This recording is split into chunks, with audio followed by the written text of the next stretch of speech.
Kua whakapuare hia e te mihana o Tāmaki Makaurau. Tō rātou whare hō e kia nei ko home ground. I tōna tikanga kia whakapuare hia i mua i tēnei rā.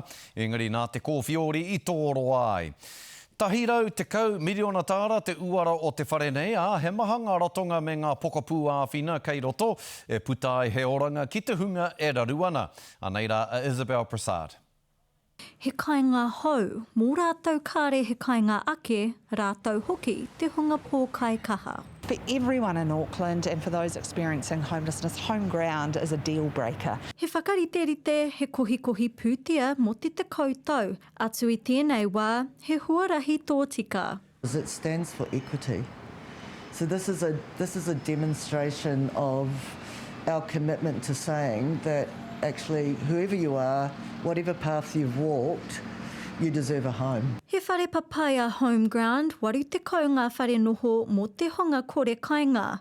He wāhi whakarato I te kiriwara me te hauora hoki kua whakatū mo te apataki. There is a raft of services in one building here that really means that we can respond to people with care in an integrated and holistic fashion and actually with some sophistication as well.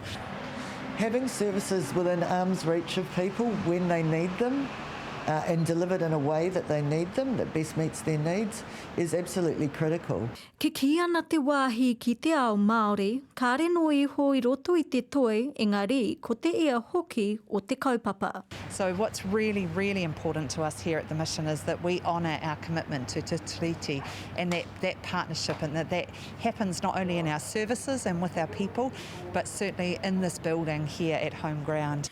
Ko te manakuia he wāhi whakaora tāngata tēnei whare, I nei wā taumaha. People suffer deeply when they're living on the street or in vulnerable housing. So then you add a pandemic on top of that, then actually it both exacerbates the issues and also throws a real highlight on them. Hei te wiki tuatahi o Poutu te rangi, hunuku atu ai ngā kainoho hau. Rātou e noho mānene ana, he tūranga waiwai mō rātou. Isabel Prasad, Te Karere.